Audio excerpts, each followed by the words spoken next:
ఆ ప్రశ్నకు పేతురు, మీరు మారు మనస్సు పొంది పాప క్షమాపణ నిమిత్తము ప్రతివాడు యేసుక్రీస్తు నామమున బాప్తిసం పొందుడి అని సమాధానం ఇచ్చి ఉన్నారు.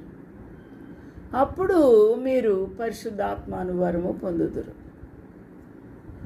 ఈ యొక్క వాగ్దానము, ఈ యొక్క గొప్ప ఆశీర్వాదము కేవలం అక్కడ ఆ సువార్తను వినుచున్న వారికి మాత్రమే కాదు, కానీ ఈ సువార్త అందుకున్నవారు, ఈ సువార్తను అంగీకరించిన వారు, ఆ ప్రభువుని విశ్వసించిన వారు, నమ్మి బాప్తిస్మము పొందిన వారికి అందరికీ ప్రభు ఈ వాగ్దానము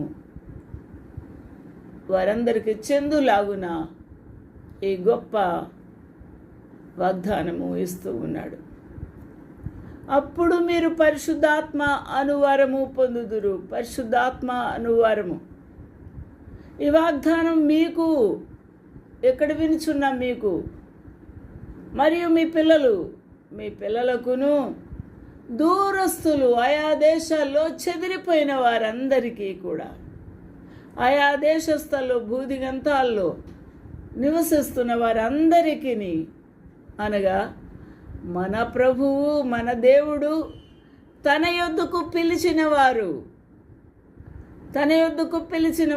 తన యొక్క రక్షణ సువార్తను అంగీకరించిన వారు, ఆయన యందు విశ్వాసం ఉంచిన వారందరికీ చెందును అని వారితో చెప్పాను.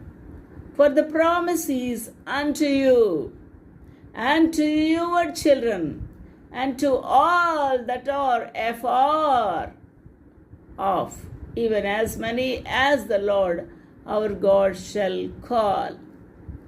The Lord is going to call to receive this gift of the God. ఈ వాగ్దానము మీకు చెందుతూ ఉంది, మీ పిల్లలకు చెందుతుంది, దూరస్తులకు చెందుతుంది.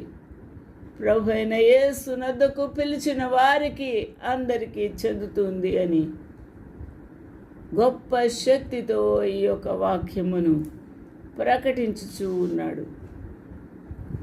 హల్లెలూయా, దేవునికి మహిమ కలుగునుగాక. దేవుని యొక్క వాగ్దానము యెషయా భక్తుడు 44:3 చూసినప్పుడు, నేను దప్పి గల వాని మీద